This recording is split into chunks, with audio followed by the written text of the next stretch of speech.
Assalamualaikum warahmatullahi wabarakatuh. Berjumpa lagi dengan pelajaran IPS.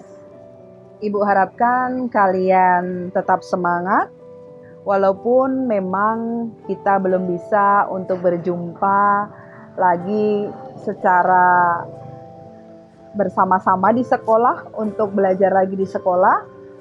Tetapi Ibu harapkan sekali lagi kalian tetap semangat. Untuk mengawali pembelajaran kita kali ini, untuk lebih melancarkan dan dimudahkan Allah dalam kita belajar, baiklah kita berdoa dulu. Berdoa mulai.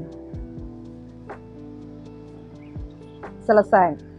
Ya, anak-anak, kita masih di bab 4, yaitu perubahan masyarakat Indonesia dari masa penjajahan dan timbulnya semangat kebangsaan. Dan kita sampai di bagian B tentang kondisi masyarakat Indonesia pada masa penjajahan. Kalau minggu kemarin kita sudah belajar bangsa barat siapa saja atau bangsa barat mana saja yang sudah datang ke Indonesia. Ada yang masih ingat? Ya, ada Portugis, ada Spanyol, ada Inggris, dan ada Belanda. Nah, di dalam perkembangan kolonialisme dan imperialisme, ternyata Indonesia menyebabkan perubahan masyarakat dalam berbagai bidang. Pemerintahan kolonialisme menerapkan kebijakan yang sangat merugikan bangsa Indonesia. Akibatnya, bangsa Indonesia melakukan perlawanan. Untuk apa? Untuk mengusir penjajah. Nah, sebelum kita melanjutkan materi ini, Ibu akan menyampaikan tujuan pembelajarannya. Tujuan pembelajaran 1. Mendeskripsikan kondisi bangsa Indonesia akibat monopoli dan adu domba. 2. Mendeskripsikan pengaruh kebijakan kerja paksa, sistem sewa tanah, dan sistem tanam paksa pada masa penjajahan. Kondisi masyarakat Indonesia pada masa penjajahan. 1. Pengaruh monopoli dalam perdagangan. Monopoli berasal dari dua kata, yaitu mono dan poli. Mono berarti satu atau tunggal, sedangkan poli berarti banyak, sehingga monopoli berarti satu untuk banyak.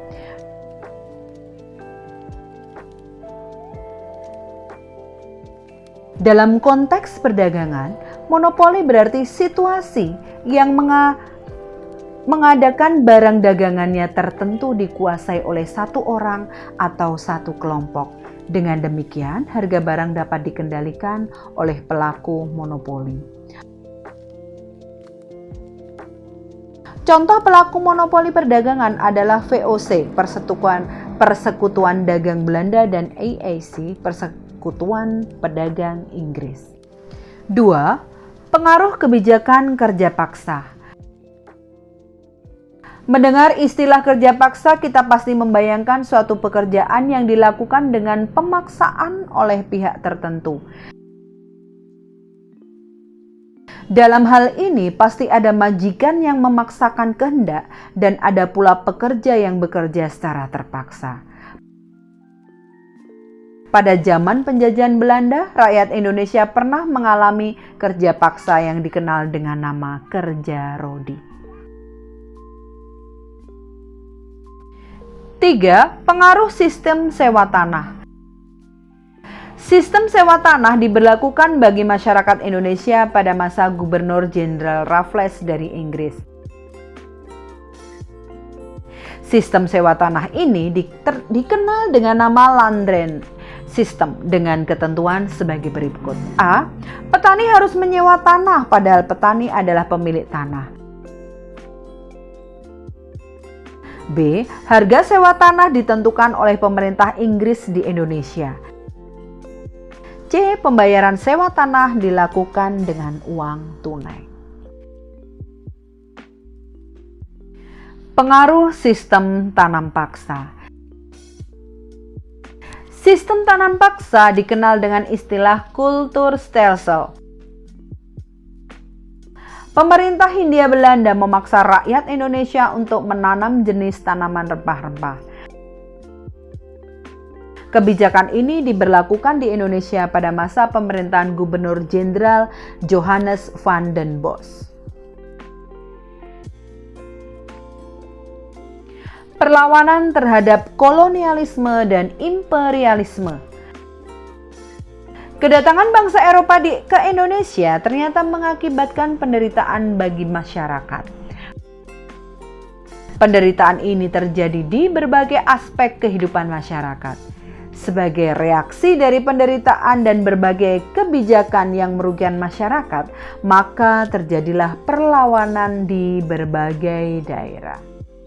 Bagaimana anak-anak? Setelah kalian tadi menyimak video pembelajaran dari Ibu, kalau kita simak dengan seksama, zaman dahulu pelayaran Eropa ke Indonesia itu mereka melakukan perjalanan yang sangat berat. Bangsa-bangsa Barat berani melakukan perjalanan karena semangat mereka untuk mencapai kejayaan dan kekayaan. Ibu yakin kalau kalian pasti bisa dan kalian mampu untuk mencapai kejayaan, kalian mampu untuk mencapai cita-cita kalian walaupun kalian saat ini masih belajar di rumah. Ya, anak-anak, sampai di sini pertemuan kita kali ini. Ibu harapkan sekali lagi kalian tetap semangat, kita tetap sehat, kita saling mendoakan. Mudah-mudahan kita bisa bertemu lagi dalam kesempatan yang lebih bagus lagi. Mudah-mudahan Indonesia semakin sehat lagi dan kita bisa bertemu di sekolah yang tercinta SMP Islam Kreatif Muhammadiyah Cianjur. Sampai di sini anak-anak. Assalamualaikum warahmatullahi wabarakatuh.